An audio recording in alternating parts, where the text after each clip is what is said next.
नमस्कार दोस्तों, मैं हूं आपका दोस्त विजय विद्रोही। आप मुझसे जुड़ चुके हैं, इसके लिए आप सबका तहे दिल से शुक्रिया। और अगले 7-8 मिनट में आपसे जुड़े रहने की कोशिश करूंगा। तो केरल के पलक्कड़ में आरएसएस की सालाना बैठक शुरू हो चुकी है और पलक्कड़ से करीब ढाई पौने 3,000 किलोमीटर दूर दिल्ली में अमित शाह और नरेंद्र मोदी की धड़कनें बढ़ गई हैं। जेपी नड्डा भी बढ़ी हुई धड़कनों के साथ इस बैठक में शामिल हो रहे हैं। माना जा रहा है कि अगले 3 दिन यानी अगले 72 घंटे मोदी और अमित शाह पर बहुत भारी पड़ने वाले हैं। खासतौर से मोदी पर क्या शिकंजा कस दिया जाएगा या मोदी ने जो संगठन पर बीजेपी पर शिकंजा कसा हुआ है, उसको उस शिकंजे को आरएसएस दूर कर देगा। कुल मिलाकर मैसेज ये जा रहा है कि मोदी को सिर्फ अपने पद की चिंता है, सत्ता की चिंता है, लेकिन आरएसएस को बीजेपी की चिंता है। आरएसएस को लगता है कि कहीं ऐसा ना हो कि मोदी जब प्रधानमंत्री पद से हटें तो इतना कूड़ा-करकट बीजेपी में हो जाए कि उसको सँभालना मुश्किल हो जाए। आरएसएस को लगता है कि बीजेपी रहेगी तो सत्ता में आएगी या नहीं आएगी, लेकिन अगर बीजेपी ही नहीं रहेगी तो फिर सत्ता में कौन आएगा? और बीजेपी का सत्ता में आना संघ के एजेंडा को आगे बढ़ाने के लिए बहुत ज़रूरी है। अभी भी कुछ काम बाकी है, धारा 370, ट्रिपल तलाक, ये सब खत्म हुआ है, राम मंदिर का भी निर्माण हुआ है। लेकिन यूनिफ़ॉर्म सिविल कोड जिसको प्रधानमंत्री सेकुलर सिविल कोड की संज्ञा दे रहे हैं, वो लागू करना, फिर सीएए पर अमल ज़ोर-शोर से करना, एनआरसी की बात करना और फिर अंत में तो जो अंतिम ध्येय है कि संविधान बदल दो और कुल मिलाकर ये कहा जा रहा है कि हिंदू राष्ट्र घोषित कर दो। ये तमाम चीज़ें हैं, बहस का मुद्दा है, लेकिन ये बहुत दूर की बातें हैं। फिलहाल तो 3-4 बातें हैं जिस पर संघ गौर करना चाहता है और उस पे अपना ठप्पा लगा देना चाहता है, अपनी मुहर लगा देना चाहता है। एक संघ वाक़ई में अगले 3 दिन में इस बात को सीरियस मंथन करना चाहता है कि आखिर बीजेपी की 303 से घटकर सीटें 240 क्यों हो गई? क्या मोदी का चेहरा नहीं चला? क्या मोदी पर ओवर डिपेंडेंस खतरनाक साबित हो रही है? क्या मोदी का मैं मोदी, मैं, मुझको, मेरा, मोदी की गारंटी, मोदी का विश्वास, मोदी का सब कुछ, ये पार्टी से बड़ा नेता का हो जाना, क्या ये एक नुकसानदायक साबित हुआ? क्या 10 साल में फैटीग फैक्टर हो गया है? लोग ऊब गए हैं एक चेहरा देखकर, एक ही सरकार देखकर, एक जैसे मंत्री, एक जैसे मंत्रालयों का काम देखते-देखते और कुछ नया चाहते हैं।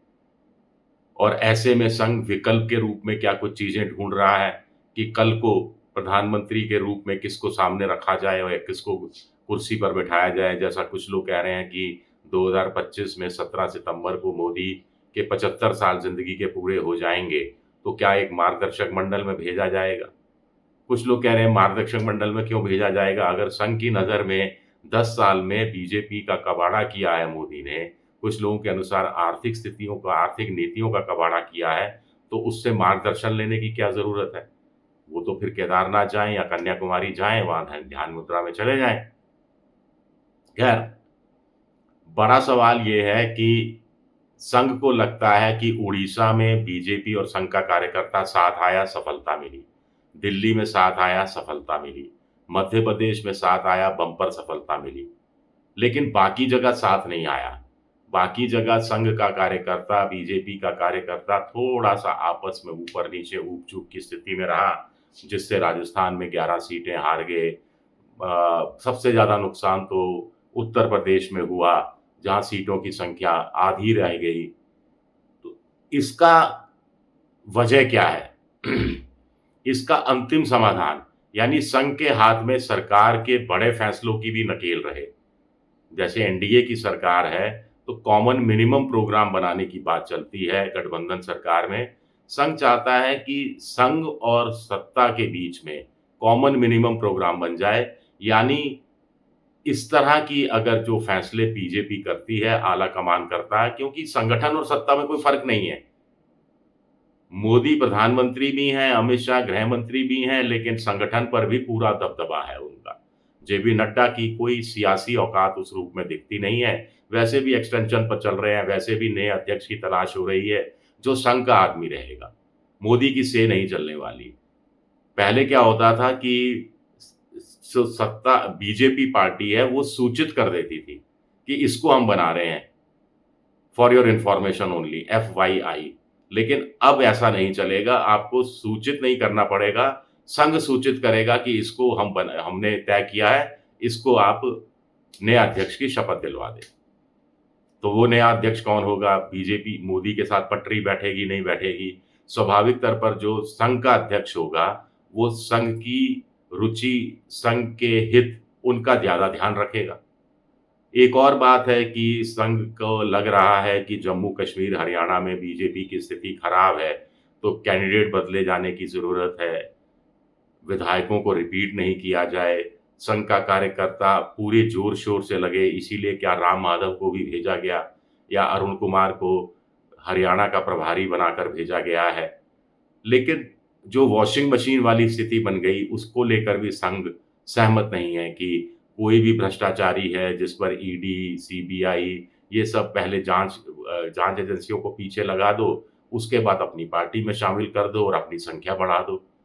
ये फिर विचारधारा के साथ समझौता है, मूल विचारधारा के साथ समझौता है।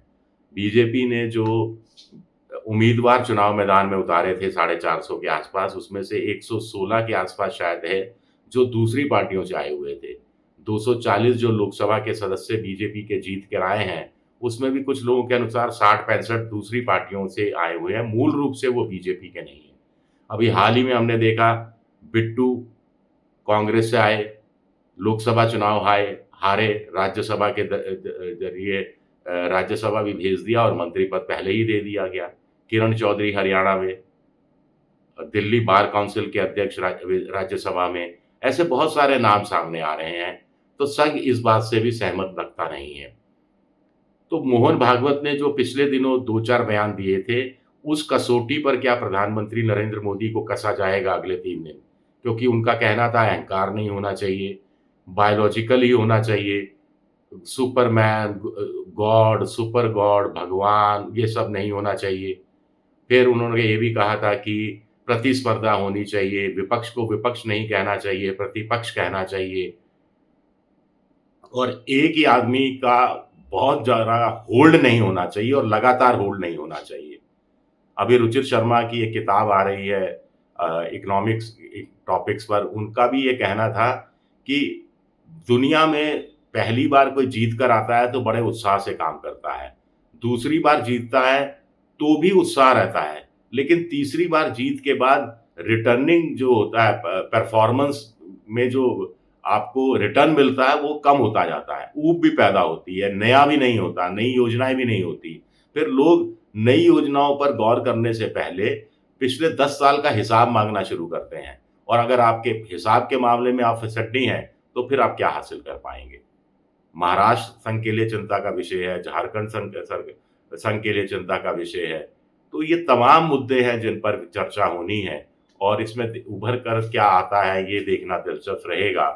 जेपी नड्डा दिलचस्प बात है कि बीजेपी के राष्ट्रीय अध्यक्ष के रूप में शामिल हैं, जिन्होंने लोकसभा चुनाव के आखिरी एक चरण से पहले ये विवादास्पद बयान दिया था कि अब हम सक्षम हो गए हैं, अब संघ की हमें उतनी ज़रूरत नहीं रह गई है।